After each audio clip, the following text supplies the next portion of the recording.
Hello लोगोफोरनि मोनसे गोदान भिडिअ नोंथांमोनखौ जोबोर बरायनाय थाबाय जायफोर बिथांमोना सिगाङावनो टेट आनजादाव उथ्रिसार जानानै साख्रिनि थाखाय नेनानै दंबाय थायोमोन बिदिब्ला बे बारनिफ्राय बिथांमोननि जेंनाया जोबस्रांनो हासिगौ मानोना director of elementary education Assam थामहिनबा DEE आ बे खोथाखौ फोसावनानै होबाय रायजोआव बे बोसोरनि थाखाय LP आरो UP फरायसालिफ्राव गासै 9354 टा लांदां मासियाव साख्रि थिसननो थांगासिनो दङ।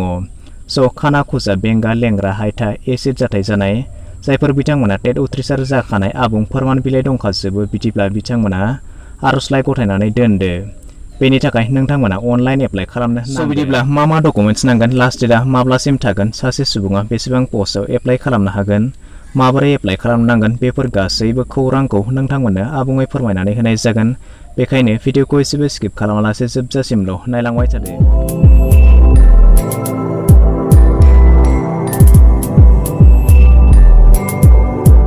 साफ्रोम टेट उथ्रिसार बिजाथि बिथांमोननि थाखाय बे जादों गोजोननि खौरां। रायजोआव सुफुंनाय जागोन 9354 टा फोरोंगिरिनि मासि।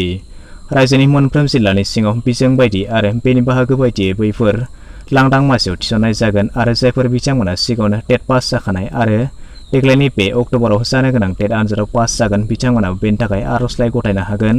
नाथाय मोनसे खोथाखौ नोंथांमोना नोजोर होनो नांगोन दि नोंथांमोना मिडियाम अफ इन्सट्राक्सन बायदियैसो एप्लाइ खालामनो हागोन। थामहिनबा टेट आनजाद एप्लाइनि समाव लेंगुवेज 1 आव बड'नि थाखाय एप्लाइ खालामदोंमोन अब्ला बिथाङा बड' स्कुलनि थाखायसो एप्लाइ खालामनो नांगोन।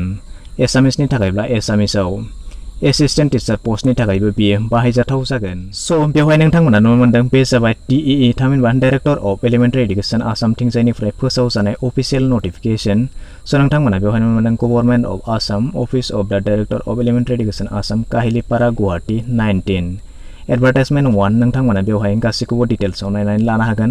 बेनि लिंकखौ आं डिसक्रिप्सनाव होनानै दोनदों, नोंथांमोना बेनिफ्रायबो डाउनलड खालामनानै लानो हागोन। बेवहाय नोंथांमोना गासैखौबो डिटेल्स नायनानै लादो। बेवहाय आं नोंथांमोना दिन्थिनानै होनि जे बेवहाय टटेल पोस्ट बेवहाय नोंथांमोना नुनो मोनदों टटेल 7242 टा गासै LP सेक्सननि थाखाय आरो 2112 बियो गासै एसिस्टेन्ट पस्टनि थाखाय थामहिनबा आपार प्राइमारि लेभेलनि थाखाय। नोंथांमोना दानिया बेवहाय डकुमेन्ट्स हिसाबै फैदो नायदो। जेब्ला नोंथांमोना बे फर्मखौ अनलाइनाव फिलआप खालामगोन अब्ला नोंथांमोननो बेवहाय माखासे डकुमेन्ट्सनि गोनां जागोन। बेवहाय फोरमायखानाय बायदि नोंथांमोना डकुमेन्ट्सफोरखौ नुनो मोनदों। नाथाय नोंथांमोना बेवहाय मोनसे खोथाखौ नोजोर होनो नांगोन जे जेब्ला नोंथांमोना बे डकुमेन्ट्सफोरखौ आपल'ड खालामगोन अब्ला नोंथांमोना नोंथांमोननि बे डकुमेन्ट्सआ जे कालारिं जायो नोंथांमोना बे खोथाखौ नोजोर लाखिब्लानो जाबाय। बेवहाय मा डकुमेन्ट्स नांगोन नोंथांमोना आं फोरमायनानै होनि। नाम्बार 1 आव नोंथांमोना नुनो मोनदों पासपोर्ट साइज फट'ग्राफ बेवहाय आपल'ड खालामनानै होनांगोन। बेनिफ्राय मेट्रिकनि एडमिट कार्डखौ नोंथांमोना आपल'ड खालामनांगोन। बेबायदिनो हायार सेकेन्डारिनि मार्कशीटजों लोगोसे सार्टिफिकेटखौ, बेबायदिनो डिग्रिनि मार्कशीटजों लोगोसे सार्टिफिकेटखौ आरो जुदि नोंथांमोना हायार एडुकेसन दङब्ला बेनि मार्कशीटजों लोगोसे सार्टिफिकेटखौ आपल'ड खालामनानै होफानो। बेबायदिनो फार्स्ट इयार आरो सेकेन्ड इयारनि DLED आरो BEdनि मार्कशीट आरो सार्टिफिकेटखौ नोंथांमोना बेवहाय आपल'ड खालामनानै होफानांगोन।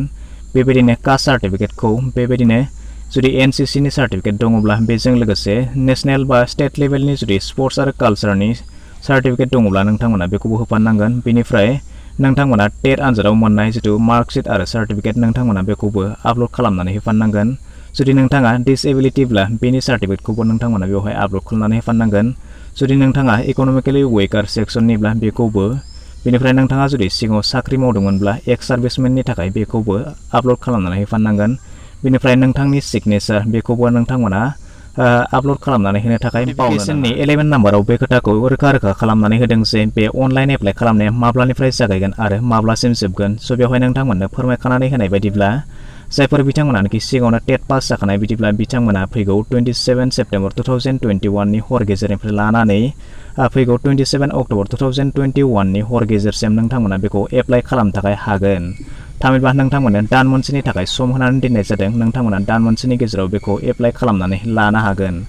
आरो जायफोर बिथांमोनानोखि देग्लायनि जानो गोनां बे अक्ट'बर दानाव जानो गोनां जि टेट आनजाद बेखौ लिरगोन बिदिब्ला बिथांमोना रिजाल्ट मोननायनि उननिफ्राय लानानै फैगौ 31 डिसेम्बर 2021 खालारनि हर गेजेरसिम थामहिनबा 31 डिसेम्बर 2021 नि हर गेजेरसिम नोंथांमोना बेखौ एप्लाइ खालामनानै लानो हागोन। नाथाय नोंथांमोना बेवहाय मोनसे खोथाखौ नोजोर होब्लानो जाबाय जे बे अनलाइन एप्लाइ खालामनाया नोंथांमोना बेखौ अफलाइनाव एप्लाइ खालामनो हानाय नङा, नङाब्ला नोंथांमोना रिजेक्ट जानायनिबो चान्स दङ।